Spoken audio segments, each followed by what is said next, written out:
¿Se han preguntado si existe el estigma social aún en el siglo XXI, donde la sociedad se proclama cada vez más tolerante al respeto a la diversidad? Donde los medios de información son una ventana al mundo moderno y nos permite tener la realidad al alcance de la mano. ¿Tenemos aún prejuicios y estereotipos? En las calles donde transitamos diariamente, junto con personas de distintos aspectos, aún desaprobamos y etiquetamos a las personas que consideramos que no son normales. Pero, ¿qué es lo considerado normal, bueno o malo? Ante tantas dudas, decidimos entrevistar a algunos niños, que son la generación más moderna de nuestra sociedad, para saber su opinión al respecto del estigma social. Para ello, les enseñamos algunas fotografías de hombres y mujeres que tienen distintos aspectos. Y les hicimos algunas preguntas como: creo que se dedica a la música. A la música, ¿por qué? No, porque tiene cara de músico. ¿Tiene cara de músico? Y también porque está muy tatuado, se pone como estrellas, como que más o menos todos los chicos que hacen música como que tienen tatuado como estrellas. Un millero. Tatuador. Ni idea, no se te ocurra que se puede dedicar. Bueno, hacer piercings, perfecto. Banco. A un banco. Banquero. Banquero. No sé, a una vida normal creo, no sé. La gente que en la calle vende, no sé, collares, esas cosas.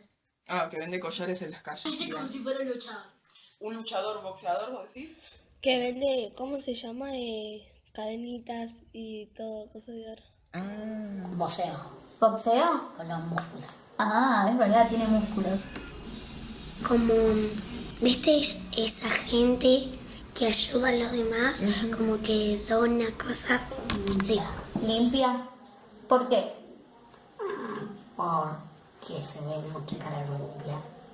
¿Cómo? ¿Puedes hablar un poquito más fuerte? Que se ve la cara que mucho de limpiar. Mucho de limpiar. Parece como ayudante en lugares pobres y así parece. Como un ayudante en casas. Ayudante en casas. Bien. ¿Limpieza? Ama de casa. Ama de casa. Abogada. Una abogada. No, porque como tiene ropa de abogada y eso. Modelo de ropa. Modelo de ropa. Se puede dedicar a ayudar a las personas en problemas. Bien. Modelo. ¿Modelo? Parecería empresaria y así.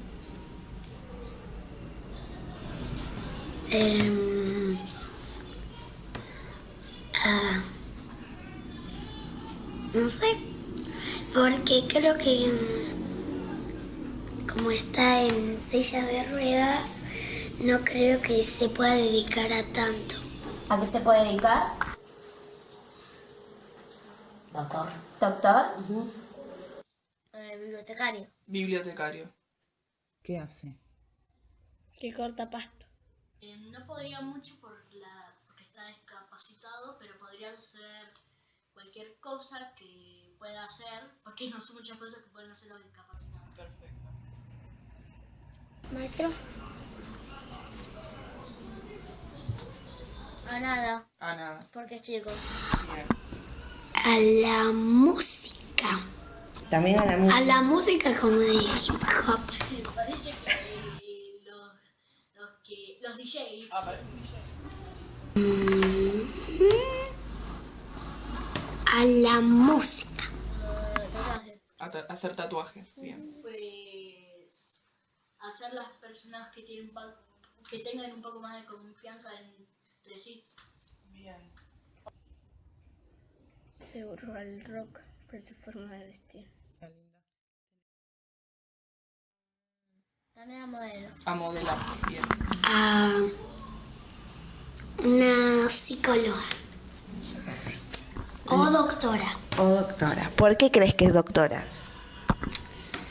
porque más o menos tiene cara de doctora o dentista, porque tienen todos los dientes muy bien, perfectos, y porque más o menos las doctoras se visten casi siempre de blanco y acá tiene una remera blanca. ¿Un trabajo? ¿Qué pinta pared? Pinta pared. Vos decís que es así como muralista, ¿no? Sí. Está de pelo rubio, la remera blanca. Modelo. No sé.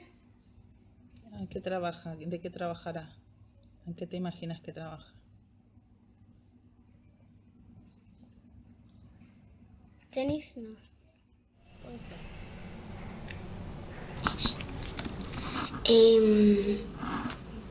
O sea, creo que también a la música, pero no a la música rockera como era el otro. Ese. Creo que es como a tocar guitarras, más o menos. ¿Esta chica? Hacer rastas en la calle. Hacer rastas, bien.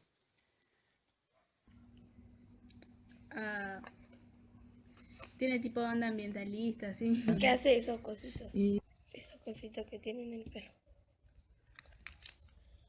cuál? ¿Rastas? Ah, vos decís que ella hace rastas. Pulseras, eso. Puede ser. Para mí me parece que es una cheta. ¿Sí? Miren, esta es la primera imagen. ¿Se ve? Muy bien. Una cheta. ¿Por qué pensás que es una cheta? ¿Qué sería para vos ella? Porque se viste bien. Muy bien. ¿Tendrías una amistad con esa persona? Sí. Tiene linda look. ¿Te gusta cómo se viste? Sí. Parece que es una loca. No me gustan las cosas esas y las pulseras cabello obvio, no me gusta. ¿Y cómo se viste? Con un palo, no me gusta. Mal. No te gusta. Bueno. Entonces, ¿qué le cambiarías? El palo. ¿El palo qué sería? ¿La onda que tiene, el look? Sí. No me gusta la gorra y los anteojos. ¿No te gusta la gorra y los anteojos? Bueno, ¿te parece que está bien la forma en la que se ve? ¿Qué le cambiarías? La cara. Le queda bien el pelo. Le queda bien. Sí. Ese sí me gusta. ¿Sí? Sí. ¿Por qué? Porque está en silla de ruedas. ¿Qué le cambiarías entonces? Le curaría las piernas, pero ¿Le curaría? no sé cómo se hace. Ah, bueno. Si pudiera, lo haría caminar. Muy linda.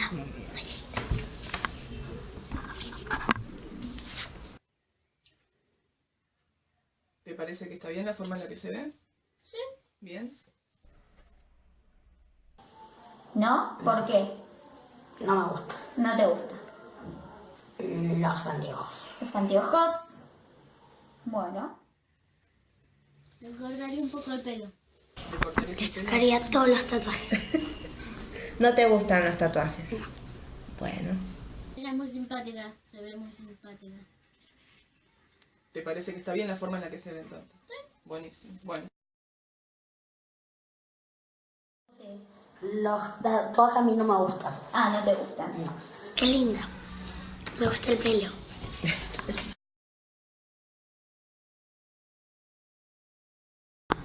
Bien, creo que se pondrían como mal por él porque está en silla de ruedas. Le preguntarían qué le pasó y eso. Sería muy buena onda, también pasaría lo mismo que con el anterior. Perfecto, para que ayude, para que esté ahí asistiendo. ¿Y si yo te dijera que va a ser tu maestro, te gustaría? Sí. ¿Por qué? Y porque aprenderíamos a no discriminar. Sí, obvio. ¿Por qué? ¿Por qué? ¿Para de qué materia? ¿De música? Ujú. Tu maestro de las materias, de todas. Sí, lo aceptaría porque, no sé, si me cae bien, si es buen maestro, Sí, puede ser que sí. ¿Te gustaría que sea tu maestro? ¿Te gustaría ser amigo de él? Amigo de los maestros, sí. ¿Maestro De inglés. chico? De inglés. ¿Sabías que fuera una maestra? Nunca. ¿No? Para los varones sí, pero para mí no. Sí, para mí tiene cara de que sea maestra. Porque me enseña y me va... Voy a aprender mucho.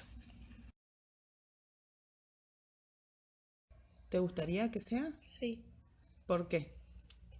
y porque parece bonita. Ah, bien. Sí, ¿Por qué? hay que darle oportunidad también. ¿Y esta chica?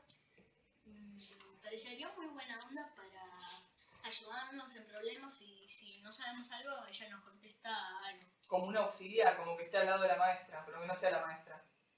Bueno.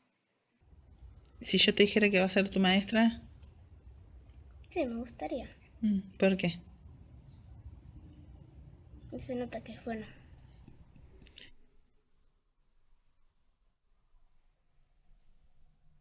¿Te gustaría?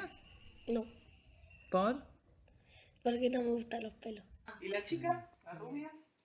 Sería una profesora muy buena onda para ciencias naturales. Para ciencias naturales. ¿Por qué para ciencias naturales pensás que sería Porque bueno? parece que sabe mucho sobre esos temas y es muy...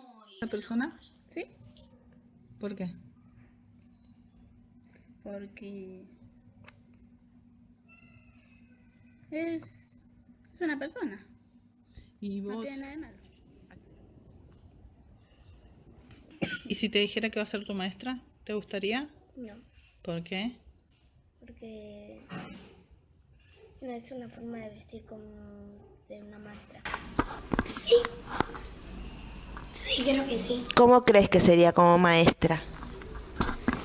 Para mí, yo le sacaría, si fuera maestra, le saco ese color de pelo, se lo pongo más largo, le saco el arito y nada más. Chica de lentes con pelo verde, la misma pregunta. Parecería muy rebelde, así que parecería que no dejaría recreo y no querría clase nunca. Si yo te dijera que va a ser tu maestro, ¿te gustaría que lo sea?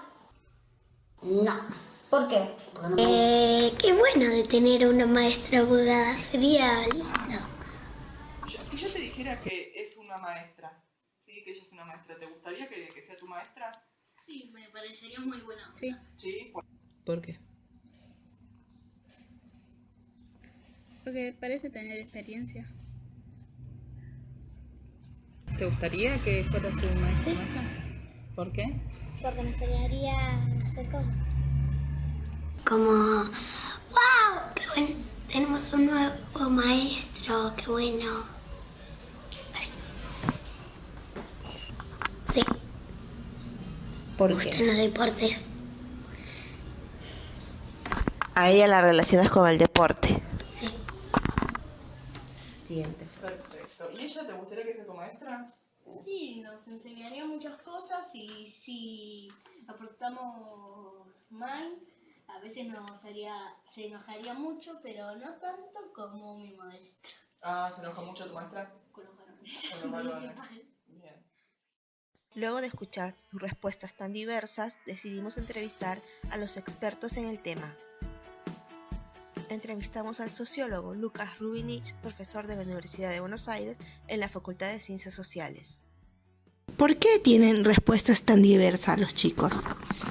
Bueno, en realidad lo primero que se dice cuando uno habla de sociología es que una categoría como niños no es una categoría homogénea.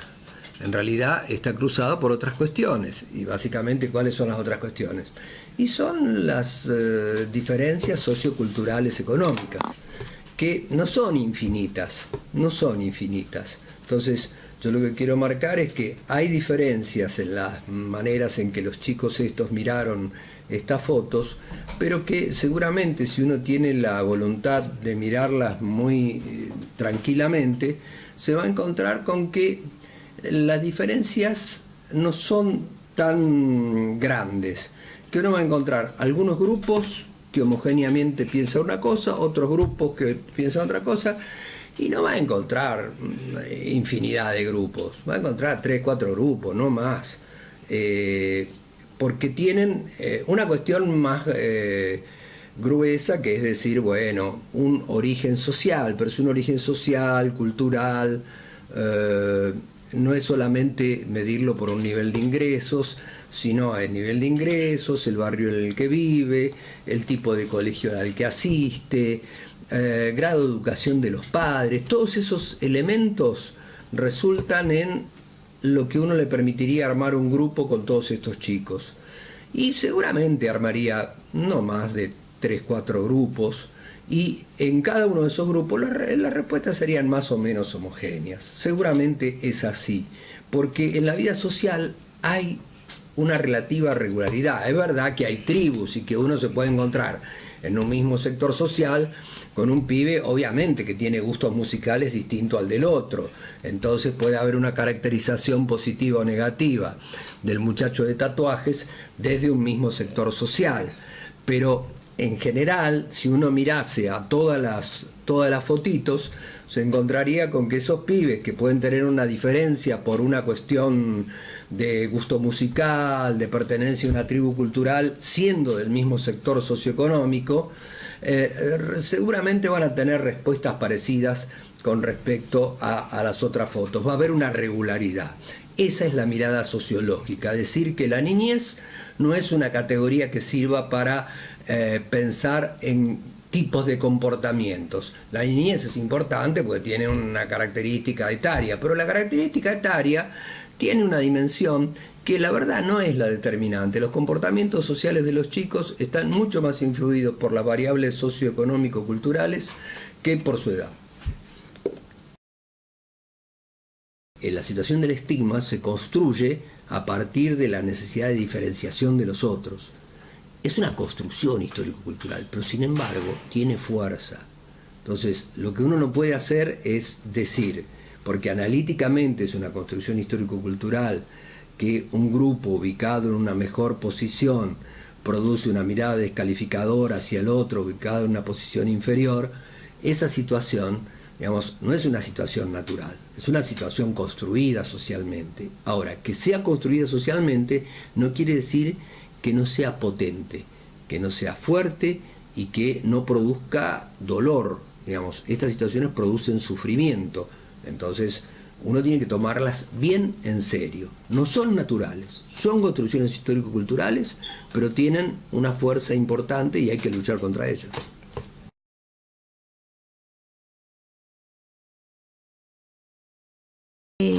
¿La formación del estigma social en los niños es hereditario?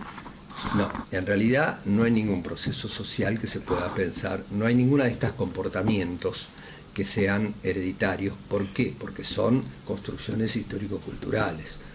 Uno mira de determinada manera el mundo porque aprendió a mirar de determinada manera el mundo, no porque lo tenga en los genes. Eso desde ya. Ahora bien, ¿qué es lo que ocurre? Muchas veces en sociología se habla del destino social, que obviamente el destino social es cambiado porque se producen cambios radicales en las sociedades, pero en los momentos de estabilidad la sociedad es muy determinante y entonces en alguna medida hay como lo que uno podría hablar metafóricamente, hay herencias socioculturales. No es lo mismo que vos nazcas en una sociedad que tiene movilidad social ascendente que nazcas en una que no tiene movilidad social ascendente.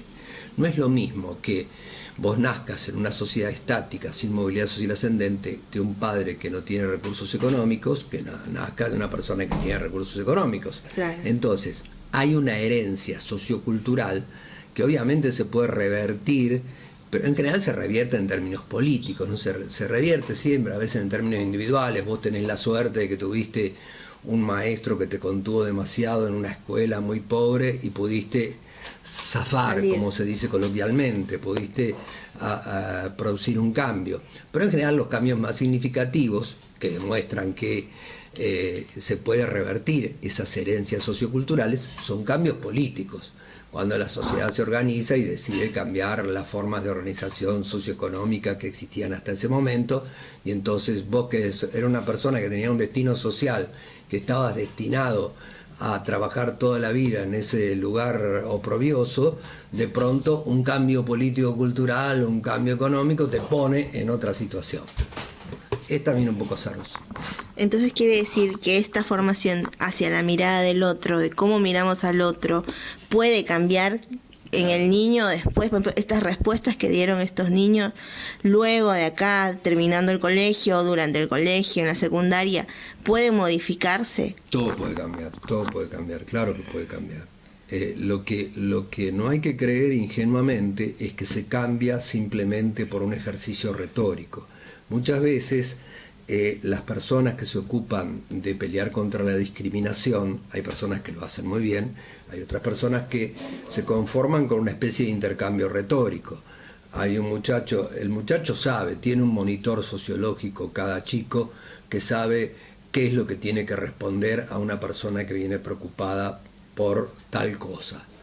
El chico sabe, aunque él sea discriminador y estigmatizador, que a un maestro, a un trabajador social, no le puede decir algunas cosas. A veces se la dice igual, pero cree que si es una entrevista formal no tiene que decir esas cosas. Entonces, cuando se hacen entrevistas más ingenuas, muchas veces por los medios de comunicación, los chicos contestan actuando y casi sobreactuando. Entonces, hay una cuestión compleja ahí, digamos. ¿Se puede modificar? Claro que se puede modificar, pero se modifica yendo muy fuerte a los problemas. No se modifica con una cuestión retórica que de pronto la simple prohibición de decir una palabra, digamos, claro. no pueden utilizar como un elemento descalificativo una nacionalidad. Bueno, está bien, no lo dicen en el espacio formal, pero lo dicen, digamos, de manera descalificatoria en el espacio informal. Entonces, no es simplemente o prohibir una palabra o hacer un ejercicio superficial. Digamos, yo creo que cuando se cambian esas cosas, cuando se comprende que detrás de un estigma hay terrible dolor, digamos, la única manera de cambiar un estigma es que las personas interioricen el dolor que significa para el otro descalificado, y que uno puede ser el descalificado.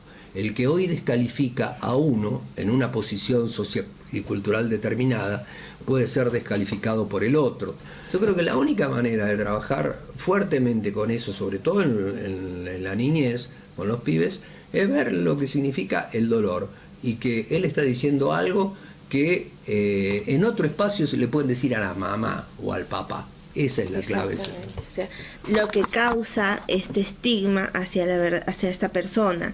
O sea, si él es consciente del daño, del dolor que causa, ahí podría haber un cambio más tajante que simplemente decir lo políticamente correcto en situaciones formales, pero en casa lo pueden decir porque el papá lo sigue diciendo, o eso del negro de, o lo tapan como decir, no, negro de al alma, pero en realidad están igual. Mirá, no cambiaron nada. Yo siempre recuerdo una anécdota de una compañera mía que era maestra en una escuela de alto nivel socioeconómico de sectores progresistas, y la chica estaba muy preocupada porque no entendía cómo los chicos esos, que eran hijos de padres progresistas, profesionales, abogados, psicoanalistas, arquitectos, etcétera, etcétera, eran tan despectivos con los sectores sociales más bajos.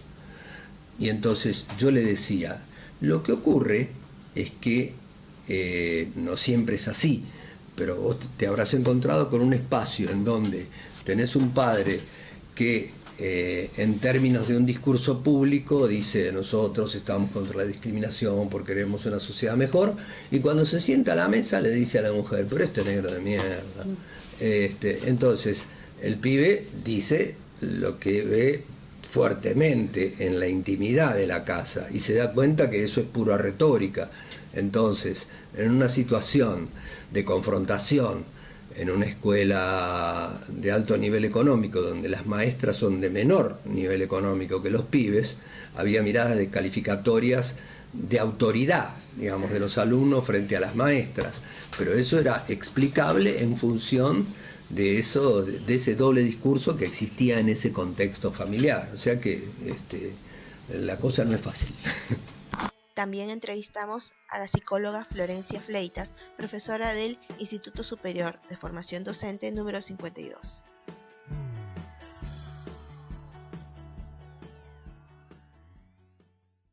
Su mirada de los otros es a partir de la mirada que sobre ellos han tenido también y de los ejemplos que van tomando.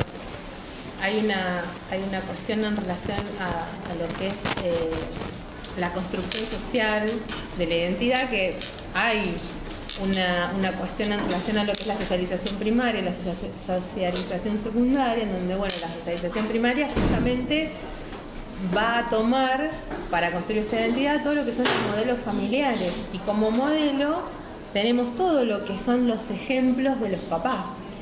Si un papá, no sé, por ejemplo, se está mirando, aparte es inconsciente, porque sin querer quizá, ¿no? Se está mirando al espejo y está renegando, estoy gorda y no me gusto, y ya en ese solo comentario un niño puede empezar a pensar, bueno, ser gordo está mal, es feo, no me gusta, si veo una persona gorda me va a causar incomodidad, me va a causar una sensación de desagrado.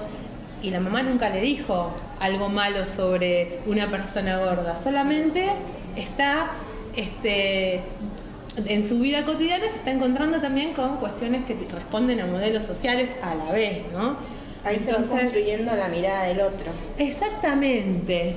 Y obviamente que al decir socialización primaria, la familia es como lo más importante, porque es la base y es, digamos, los vínculos primeros que tiene un niño, y después va a aparecer esta socialización secundaria, en donde va a salir un poco a lo que es el contexto escolar, a lo que son los amigos, la comunidad, y también va a haber ahí otra gran influencia de la mirada de los otros, ¿sí? Si voy, no sé, a un colegio en donde está mal visto, qué sé yo, usar estas gorritas, y seguramente yo, para pertenecer a ese grupo, también empiece a mirarlo mal, por decir algo, ¿no? Bien, ¿es importante el consumo de los medios para sus respuestas? ¿Para las respuestas de los chicos? Y sí, por supuesto, para mí es influyente. Yo creo que no es... O sea, hay muchos factores que van a determinar esta construcción de la mirada del otro. No va a ser determinante, pero sí influye, ¿sí? Lo que todo el tiempo nos van vendiendo los medios de comunicación también construyen una manera de mirar al otro diferente. ¿Sí?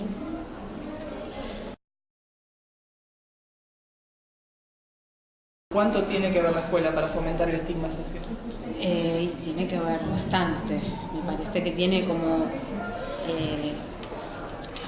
un papel importante. Puede fomentarlo, como yo siempre soy más yo soy esperanzada e idealista. Yo creo que se puede desfomentar, que se puede deconstruir esta mirada, pero sí es verdad que muchas veces se fomenta, ¿no? Esto de, bueno, sentate con los que mejor les van en las notas, no te juntes con aquel porque, no sé, la madre lo viene a buscar con, no sé, con 3 novios, qué sé yo, estoy hablando tonterías, pero digo, por más que uno no quiera, siempre termina cayendo en estas cuestiones de poner la diferencia como algo negativo. Y etiquetar, ¿no? Entonces me parece que la escuela sí tiene un papel y que uno también como docente tiene que tratar de, porque no somos perfectos y porque todo el tiempo vamos transmitiendo lo que nos, todas también nuestras representaciones y nuestro imaginario, y sin querer también dejamos entrever nuestras propias etiquetas y nuestros propios prejuicios, y está bueno pensarse para sacarse uno también todas esas cuestiones, de estereotipos y de prejuicios y de estigmas, porque aunque uno no quiera, siempre también los tiene. Es inevitable. Pero bueno, me parece que para esto, esta tarea es genial, la tarea docente, ¿no?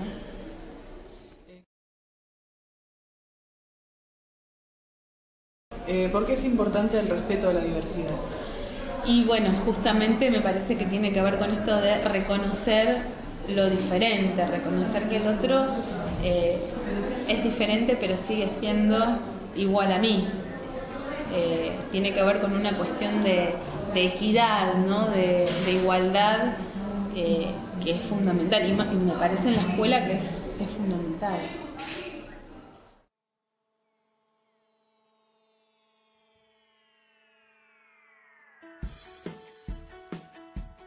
Con este documental intentamos dar algunas respuestas sobre el tema del estigma social, sobre la manera como se ven las personas, tanto ellos como ellas, la influencia de los medios de comunicación en la familia, en la sociedad y, muy importante, en la escuela.